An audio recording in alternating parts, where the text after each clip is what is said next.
Le vent de Tenko portait la poussière et la peur, mais aussi le souffle d'un drapeau effiloché. Sous cette chaleur lourde, Ibrahim Traoré prononça une phrase brève. La liberté n'est jamais donnée, elle se reprend.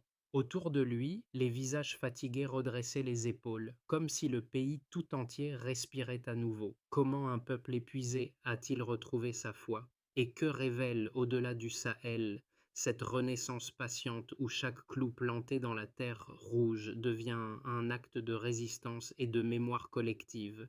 Cette histoire n'est pas seulement celle d'un front repris, mais celle d'un pays qui redéfinit la victoire.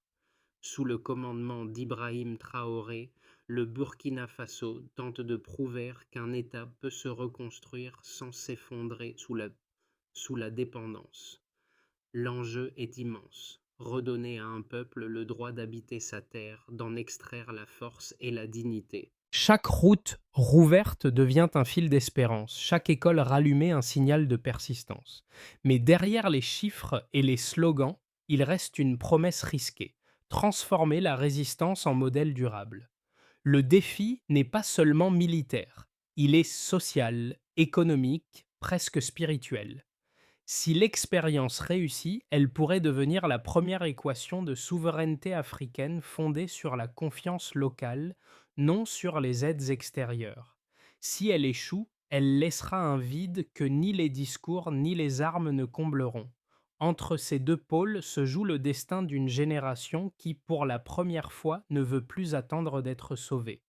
La révélation ne vient pas d'un discours, mais d'un geste. Lorsque Ibrahim Traoré s'avance parmi les soldats de Tenko sans podium ni caméra, la distance entre le pouvoir et la poussière s'effondre d'un seul coup.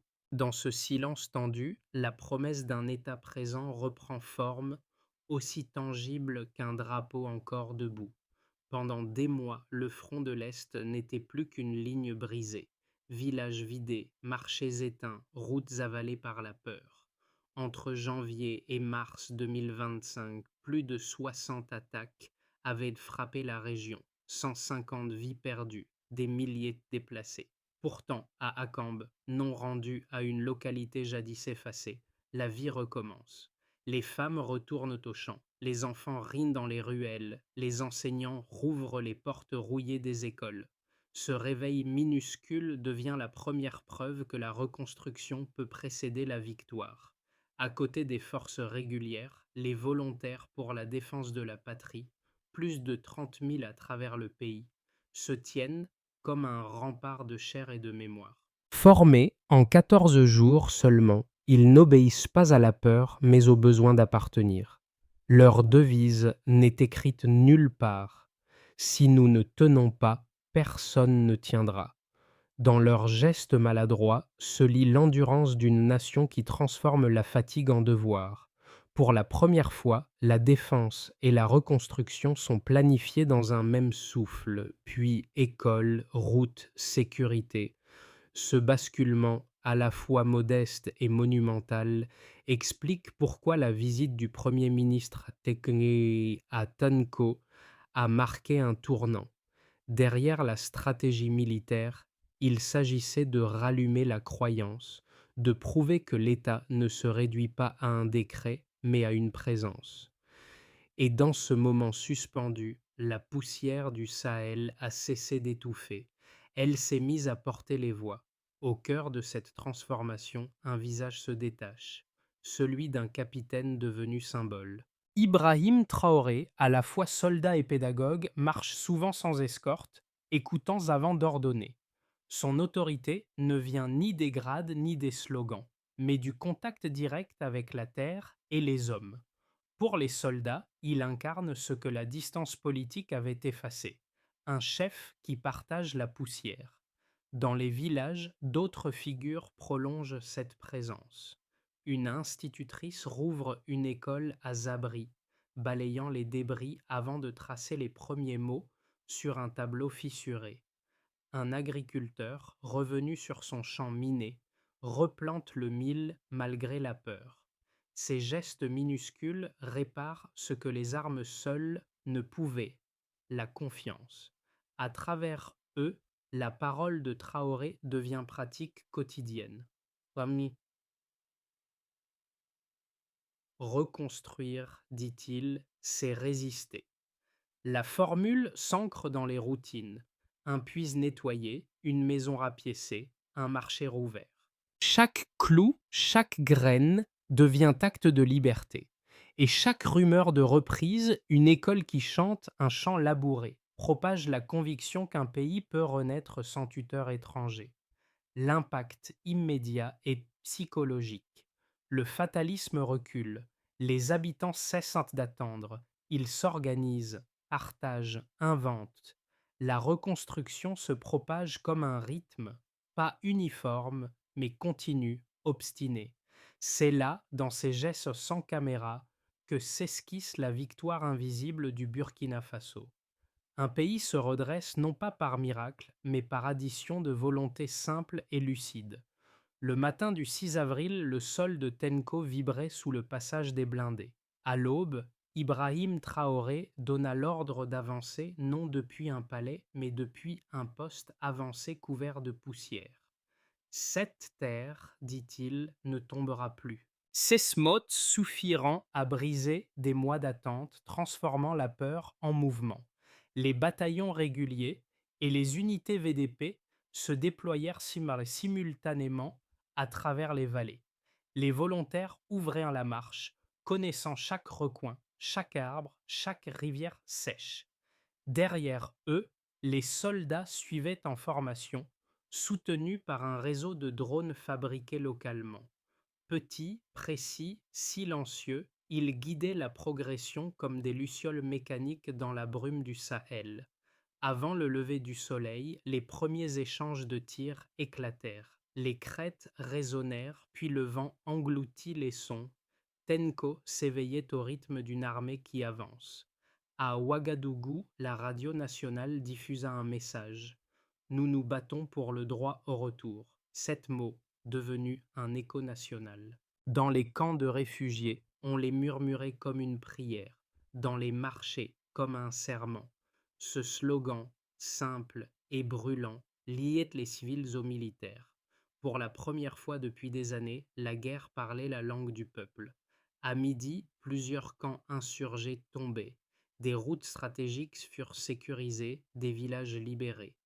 À un point de contrôle, un soldat remit un morceau de pain à un enfant. Dis à ton père qu'il peut cultiver à nouveau. Ce geste banal devint la photo invisible d'une victoire. Au même moment, les radios locales crépitaient. Nakambe se lève, la terre revit. Les rires, les chants, le bruit des marteaux se mêlaient au rapport militaire. Ce n'était pas une fin, mais un commencement. Le soir, alors que la poussière se teintait d'or, les troupes se replièrent vers leur position. Les blessés furent évacués, les morts honorés par des silences courts et fermes. Dans un poste improvisé, Ibrahim Traoré relut les cartes étalées, ajusta les lignes, puis resta quelques secondes immobile. Le combat avait coûté cher, 30 blessés, plusieurs morts. Mais pour chaque vie tombée, une dizaine de volontaires se portaient déjà candidats. Le pays tout entier semblait s'être levé, non pour conquérir, mais pour exister. Les observateurs étrangers parlèrent d'une opération limitée, les analystes d'un pari risqué. Mais sur le terrain, les soldats savaient c'était une libération progressive, mètre par mètre, souffle après souffle. La reconquête territoriale devenait une reconquête morale.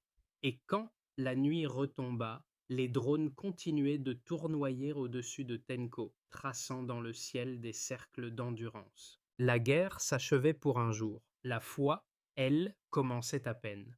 Le Burkina Faso, fin juin 2025, affichait des chiffres que nul n'aurait osé annoncer un an plus tôt. Sous l'impulsion d'Ibrahim Traoré, plus de 300 puits avaient été restaurés dans le corridor oriental, accompagnés de 40 écoles rouvertes et de 5 coopératives agricoles fonctionnelles. Ces données, publiées par le ministère de la Reconstruction, ne sont pas seulement statistiques. Elles incarnent une respiration nationale. Chaque puits rétabli signifie un village qui cesse de dépendre des convois étrangers. Chaque école rallumée traduit une génération qui revient à la lumière. Le premier indicateur, celui de la sécurité, montre une tendance nette. 72% du territoire est désormais sous contrôle de l'État. Ce pourcentage, qui dépassait à peine 50% 2 ans plus tôt, représente une reconquête méthodique et non une flambée passagère. Les zones reprises ne sont plus seulement des points sur une carte, mais des écosystèmes fonctionnels où le commerce, l'éducation et la santé recommencent à circuler. Les marchés rouvrent, les dispensaires reçoivent de nouveau les mères et les enfants, et la logistique militaire devient aussi civile. La formule de Traoré, sécurité par l'unité, se vérifie par le terrain. Le second indicateur, économique, est plus fragile mais significatif.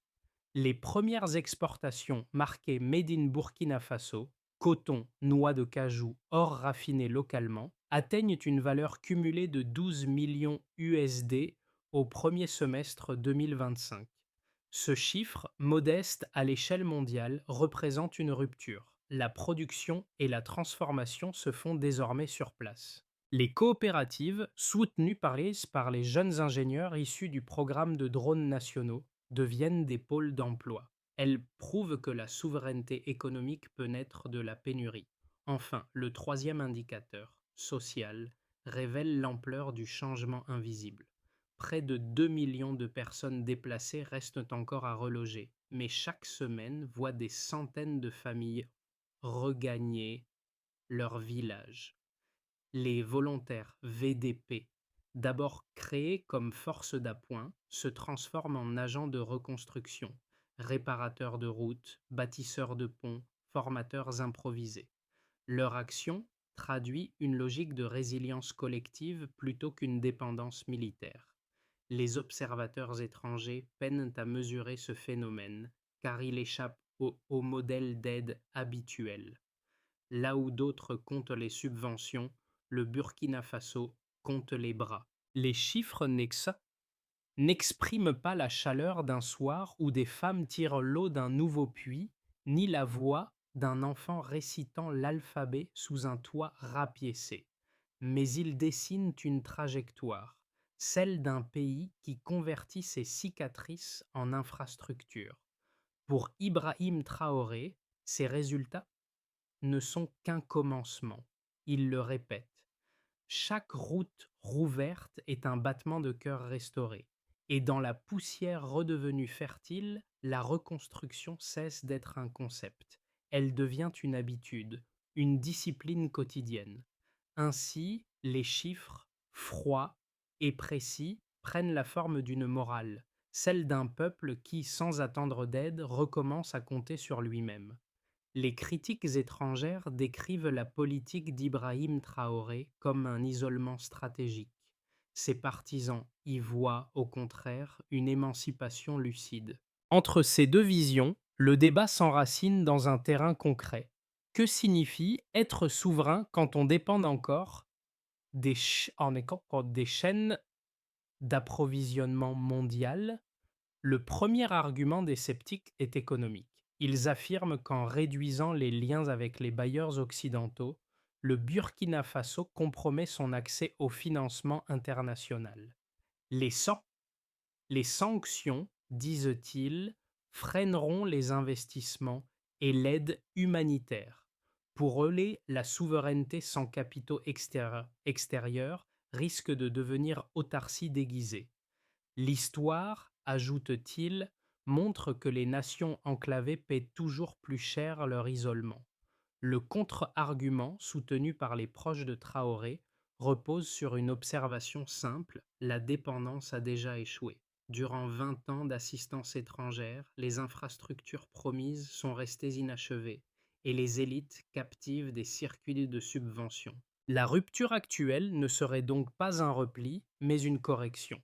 En intégrant la production, la sécurité et l'éducation dans un même système local, le Burkina Faso cherche moins à se fermer qu'à respirer par lui-même. Le deuxième point de discorde concerne la sécurité régionale. Les observateurs redoutent qu'une armée plus indépendante devienne plus dure. Mais, sur le terrain, la discipline du VDP prouve l'inverse. Des civils formés pour reconstruire, pas pour dominer. L'armée et la société civile se confondent non pour militariser la nation, mais pour la stabiliser. Enfin, les défenseurs de Traoré rappellent une idée essentielle. La souveraineté n'est pas un discours, c'est une pratique quotidienne. Produire son pain, forer ses puits, réparer ses routes, voilà ce qu'ils appellent indépendance. Leur vision est exigeante, parfois brutale, mais elle repose sur une conviction que les puissances extérieures ont souvent oubliée. La liberté ne se délègue pas. Elle se prouve chaque jour dans la poussière et la patience. Rien n'est plus fragile que la foi retrouvée, murmure Ibrahim Traoré au milieu d'un bivouac encore tiède de poussière. Cette phrase, brève, ouvre la seconde moitié du récit, un tournant où la victoire cesse d'être militaire pour devenir morale. Le midpoint tient dans une image, des volontaires alignés devant un puits neuf, armes au dos, se passant un seau d'eau. La caméra absente ne saisit rien, mais l'instant résume tout. Un pays qui réapprend à partager ce qu'il a reconquis. À cet instant, le mouvement bascule. L'effort collectif devient doctrine. La reconstruction devient rite. Dans les villages de Nakambe, les drapeaux déchirés n'ont pas été remplacés. Ils ont été recousus. Les enfants tracent de nouveau des chiffres sur des tableaux fissurés. Les ingénieurs, eux, testent des drones artisanaux fabriqués avec des pièces locales. Chaque innovation, si modeste soit-elle, porte le même message: faire soi-même ou disparaître. Ainsi, le pays atteint son point médian, celui où la dignité cesse d'être proclamée pour être vécue.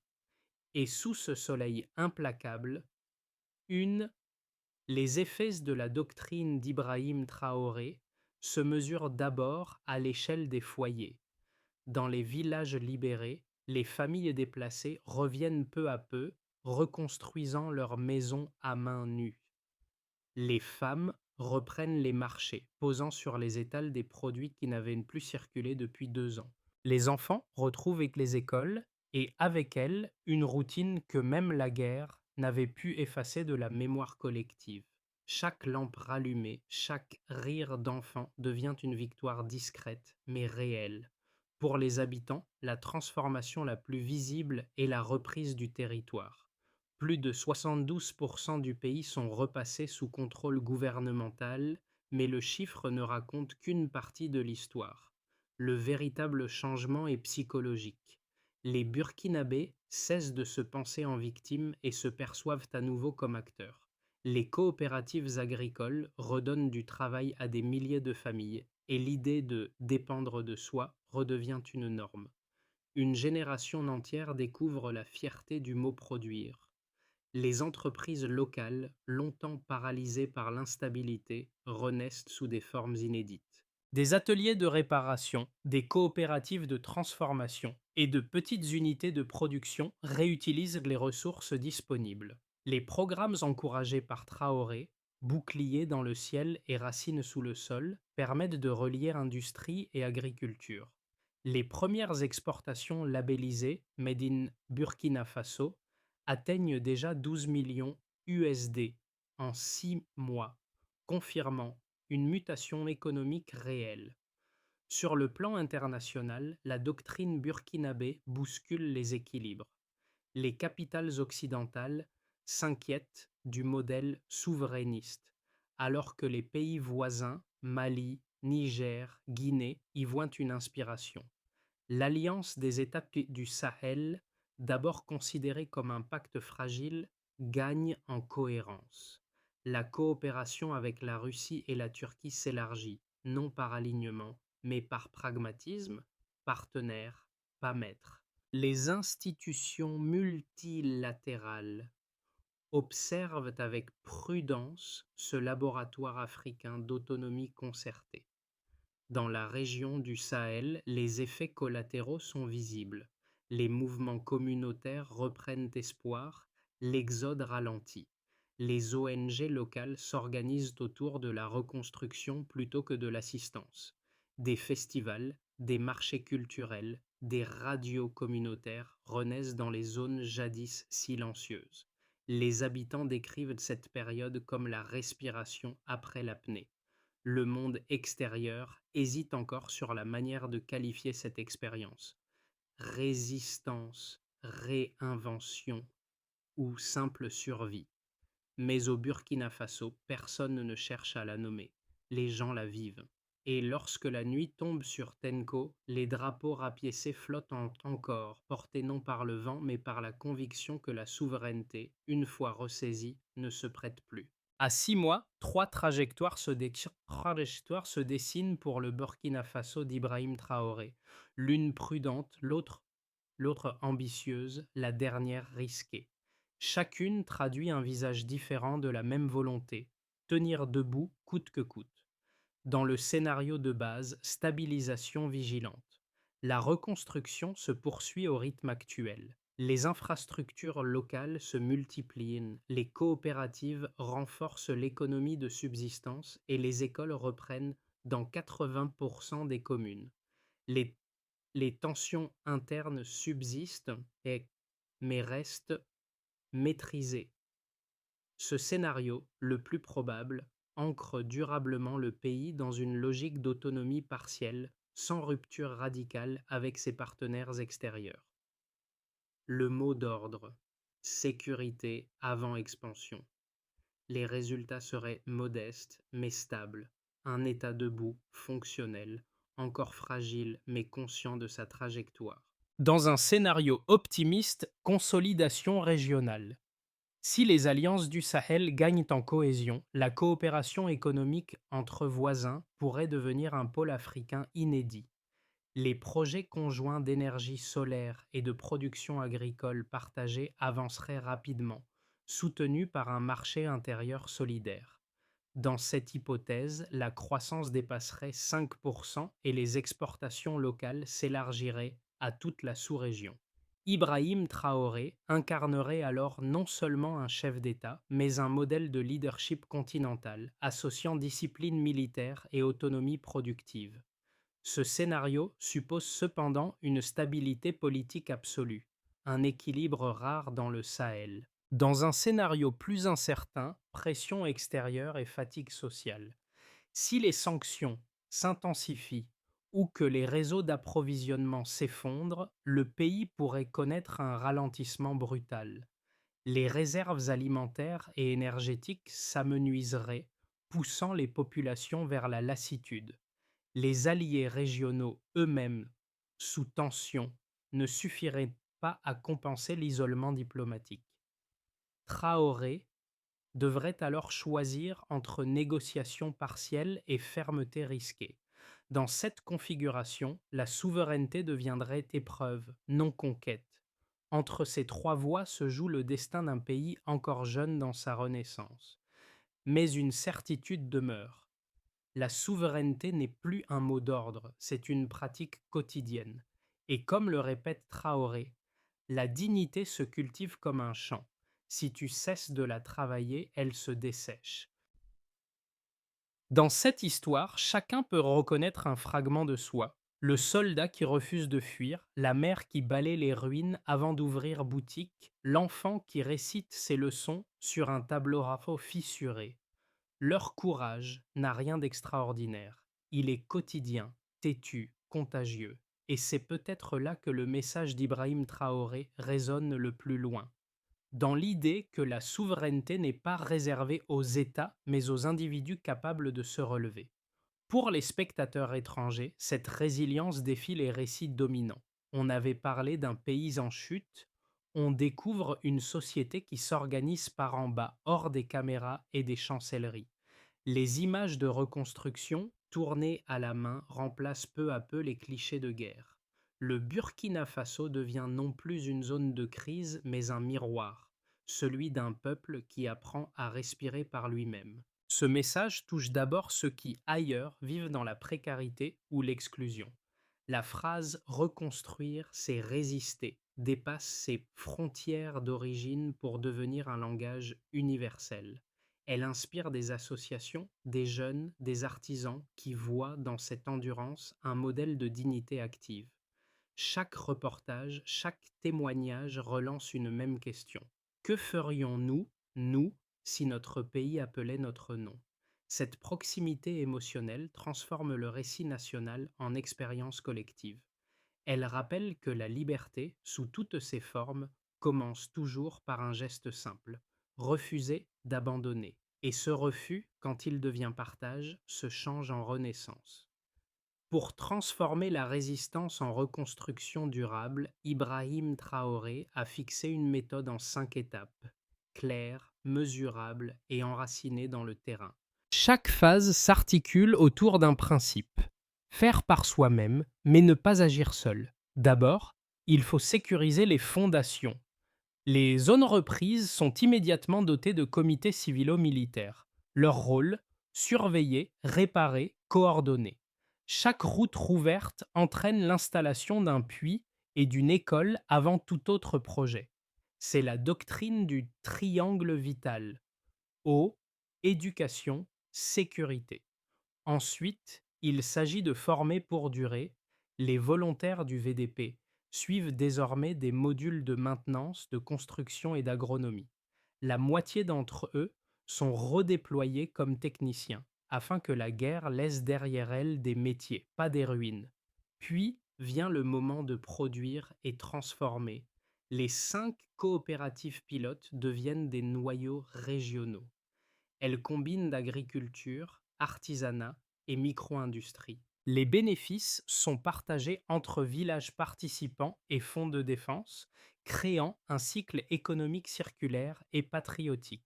Après cela, il faut numériser pour suivre. Les ingénieurs du programme de drones nationaux développent un réseau de cartographie des infrastructures. Chaque forage, chaque chantier, chaque école rénovée est géolocalisée et évaluée en temps réel. Cette transparence alimente la confiance. Les citoyens voient, donc croient. Enfin, vient le temps d'exporter le modèle. À moyen terme, Traoré veut élargir cette souveraineté par la pratique aux pays du Sahel. Non comme une idéologie, mais comme un outil. Reconstruire d'abord, parler ensuite. Dans ce plan, chaque étape n'est pas une promesse, mais un acte mesurable. Et c'est peut-être là que réside la véritable révolution. Transformer la foi en méthode et la méthode en avenir. Au crépuscule de Tenko, la lumière tombe comme une poussière d'or sur les visages. Ibrahim Traoré se tient devant le vieux drapeau rapiécé, celui-là même qu'il refuse de remplacer. Laissez-le voler ainsi, dit-il doucement. Il a mérité ses cicatrices. Autour de lui, les soldats ne s'allument pas par devoir, mais par reconnaissance. Ce moment, simple et silencieux, devient le symbole d'un pays tout entier. La victoire n'a pas de musique, seulement le bruit régulier des marteaux, des pas et des battements de cœur. Dans les villages, les femmes dessinent à nouveau l'eau des puits, les enfants rient au milieu des briques fraîches. Le pays ne célèbre pas. Il respire.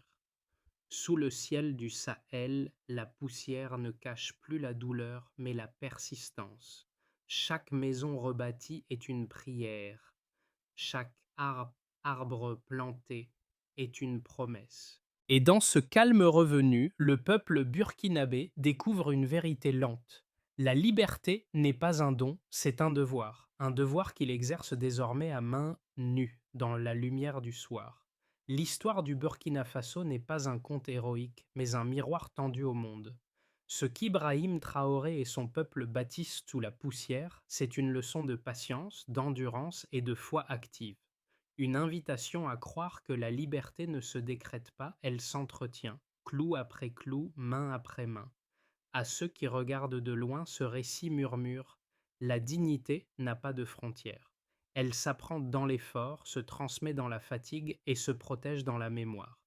La renaissance du Burkina Faso n'est pas une exception africaine. C'est une preuve universelle que la volonté humaine peut transformer la ruine en socle. Alors, que feriez-vous, vous, si votre terre appelait votre nom? Vous tiendriez tête ou vous attendriez qu'on vienne? Partagez cette histoire si vous croyez encore que la liberté se gagne, non s'achète. Parce que dans chaque acte de résistance, petit ou immense, brûle la même flamme, celle d'un drapeau qui refuse de tomber.